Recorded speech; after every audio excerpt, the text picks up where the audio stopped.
السلام علیکم فرینڈس، آپ دیکھ رہے ہیں اسلامک ٹرینڈ اور ہمارا ٹاپک ہے قبر کا عذاب، یہ ہمارا لاسٹ پارٹ ہے۔ عقیدہ ہے کسی کا نام لے کر کافر کہنا یا لعنت کرنا درست نہیں ہے۔ ہاں، یوں کہہ سکتے ہیں کہ ظالموں پر لعنت یا جھوٹوں پر اللہ کی لعنت ہے، مگر جن کا نام لے کر اللہ اور رسول نے لعنت کی ہے یا ان کے کفر پر مرنے کی خبر دی ہے، ان کو کافر و ملعون کہنا جائز ہے، اور ان کے کفر پر مرنے کا یقین کرنا اور قطعی طور پر کافر اور دوزخی کہنا درست ہے۔ عقیدہ ہے جب آدمی مر جاتا ہے، اگر دفن کر دیا جائے تو دفن کے بعد، اور اگر دفن نہ کیا جائے تو جس حال میں بھی ہو، اس کے پاس دو فرشتے آتے ہیں جن میں ایک کو منکر اور دوسرے کو نکیر کہتے ہیں۔ وہ آ کر پوچھتے ہیں کہ تیرا پروردگار کون ہے، تیرا دین کیا ہے، اور حضرت محمد مصطفیٰ صلی اللہ علیہ وآلہ وسلم کے بارے میں پوچھتے ہیں کہ یہ کون ہے۔ اگر ایماندار ہو تو ٹھیک ٹھیک جواب دیتا ہے، پھر اس کے لیے وہاں سب طرح کا چین ہے۔ جنت کی طرف کھڑکی کھول دیتے ہیں جس سے جنت کی عمدہ ہوا اور خوشبو آتی رہتی ہے، اور وہ قیامت آنے تک وہاں خوب مزے میں رہتا ہے۔ اور اگر وہ مردہ ایماندار نہ ہوا تو وہ سب باتوں میں یہی کہتا ہے کہ مجھے کچھ خبر نہیں، پھر اسے بڑی سختی کا عذاب قیامت تک ہوتا رہتا ہے۔ مگر یہ سب باتیں مردہ کو معلوم ہوتی ہیں، زندہ لوگ نہیں دیکھتے اور نہ سنتے ہیں۔ جیسے سوتا آدمی بہت کچھ دیکھتا ہے اور جاگتا آدمی اس کے پاس بے خبر رہتا ہے۔ عقیدہ ہے مرنے کے بعد ہر دن صبح شام مردے کا جو ٹھکانہ ہے وہ دکھا دیا جاتا ہے۔ جنتی کو جنت دیکھ کر خوشخبری دیتے ہیں اور دوزخی کو دوزخ دکھا کر حسرت اور رنج و غم بڑھاتے ہیں۔ عقیدہ ہے مسلمان مردے کے لیے دعا کرنے سے، کچھ خیر خیرات دے کر بخشنے سے، اس کی طرف سے حج کرنے سے اس کو ثواب پہنچتا ہے اور اس سے اس کو بڑا فائدہ ہوتا ہے۔ عقیدہ ہے اللہ اور اس کے رسول صلی اللہ علیہ وآلہ وسلم نے جتنی نشانیاں قیامت کی بتائی ہیں سب ضرور ہونے والی ہیں۔ امام مہدی علیہ السلام ظاہر ہوں گے اور خوب انصاف سے بادشاہی کریں گے۔ کانا دجال نکلے گا اور دنیا میں بہت فساد مچائے گا۔ اس کو مار ڈالنے کے لیے حضرت عیسیٰ علیہ السلام آسمان سے اتریں گے اور اس کو مار ڈالیں گے۔ یاجوج ماجوج زمین پر پھیل جائیں گے اور بڑا فساد کریں گے، پھر اللہ تعالیٰ کے قہر سے ہلاک ہو جائیں گے۔ ایک عجیب طرح کا جانور زمین سے نکلے گا اور آدمیوں سے باتیں کرے گا۔ مغرب کی طرف سے آفتاب نکلے گا۔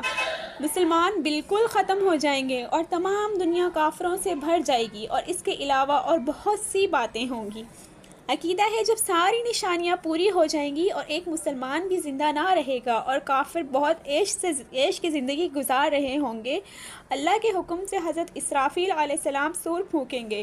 اس سور کے پھونکنے سے آسمان پھٹ جائیں گے، ستارے بے نور ہو جائیں گے، چاند سورج کی روشنی جاتی رہے گی، زمین میں بھونچال آ جائے گا، آسمان پھٹ کر ٹکڑے ٹکڑے ہو جائیں گے، پہاڑ روئی کے گالوں کی طرح اڑ جائیں گے، اور ساری مخلوق مر جائے گی اور سب مرے ہوئے بے ہوش ہو جائیں گے، مگر جس کو اللہ چاہے گا بے ہوشی سے بچا لے گا، اور ایک مدت اسی کیفیت پر گزر جائے گی۔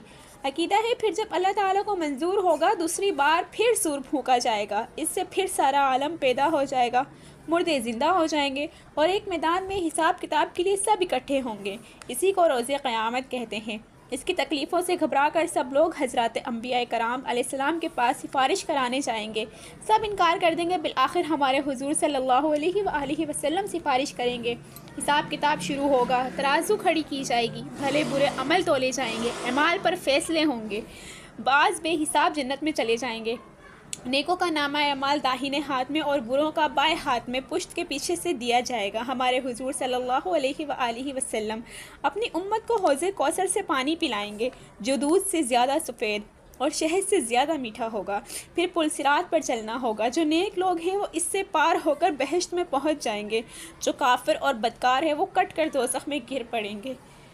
دوزخ پیدا ہو چکی ہے، اس میں سانپ اور بچھو اور طرح طرح کا عذاب ہے۔ دوزخیوں میں سے جن میں ذرا بھی ایمان ہوگا وہ اپنے اعمال کی سزا بھگت کر پیغمبروں اور نیک بندوں کی سفارش سے نکل کر بہشت میں داخل ہو جائیں گے، خواہ کتنے ہی بڑے گناہ گار ہوں۔ اور جو کافر و مشرک ہیں وہ اس میں ہمیشہ رہیں گے، نہ اس میں سے نکلیں گے، نہ کبھی ان کی بخشش ہوگی اور نہ ان کو کبھی موت آئے گی، ہمیشہ عذاب میں رہیں گے۔ عقیدہ ہے بہشت بھی پیدا ہو چکی ہے، اس میں طرح طرح کے چین اور نعمتیں ہیں، اس میں کسی کو کسی طرح کا ڈر اور غم نہ ہوگا اور کسی طرح کی کوئی تکلیف دکھ یا تھکن نہ ہوگی، اور اس میں ہمیشہ رہیں گے، نہ اس سے نکلیں گے، نہ نکالے جائیں گے، نہ نکلنا چاہیں گے، ان کو کبھی موت نہیں آئے گی، ہمیشہ عیش و آرام میں رہیں گے۔ عقیدہ ہے اللہ تعالیٰ کو اختیار ہے کہ چھوٹے گناہ پر سزا دے یا بڑے گناہ کو اپنی مہربانی سے معاف فرما دے اور اس پر بالکل سزا نہ دے۔ عقیدہ ہے شرک اور کفر کا گناہ اللہ تعالیٰ کبھی کسی کو معاف نہیں کرتا، اور اس کے علاوہ جو گناہ ہیں ان میں سے جس کو چاہے اپنی مہربانی سے معاف کر دے۔ عقیدہ ہے جن لوگوں کا نام لے کر اللہ اور رسول نے ان کا بہشتی ہونا بتا دیا ہے، ان کے سوا کسی کے بہشتی ہونے کا یقینی حکم نہیں لگا سکتے، البتہ کسی کے بارے میں اس کے اچھے اعمال دیکھ کر اچھا گمان رکھنا اور اچھی امید رکھنا درست ہے۔ عقیدہ ہے بہشت میں بہت سی بڑی نعمت اللہ کا دیدار ہے جو اہل بہشت کو نصیب ہوگا، جس کی لذت کے مقابلے میں تمام نعمتیں ہیچ ہوں گی۔ دنیا میں جاگتے ہوئے اللہ کو ان آنکھوں سے کسی نے نہیں دیکھا اور نہ کوئی دیکھ سکتا ہے۔ عمر بھر کوئی کیسا بھلا یا برا آدمی ہو، اس کا فیصلہ اس حالت کے موافق ہوگا جس پر خاتمہ ہوگا۔ ایمان پر مرا تو ایمان والوں میں، کفر پر مرا تو کفر والوں میں شمار ہوگا۔ اللہ حافظ۔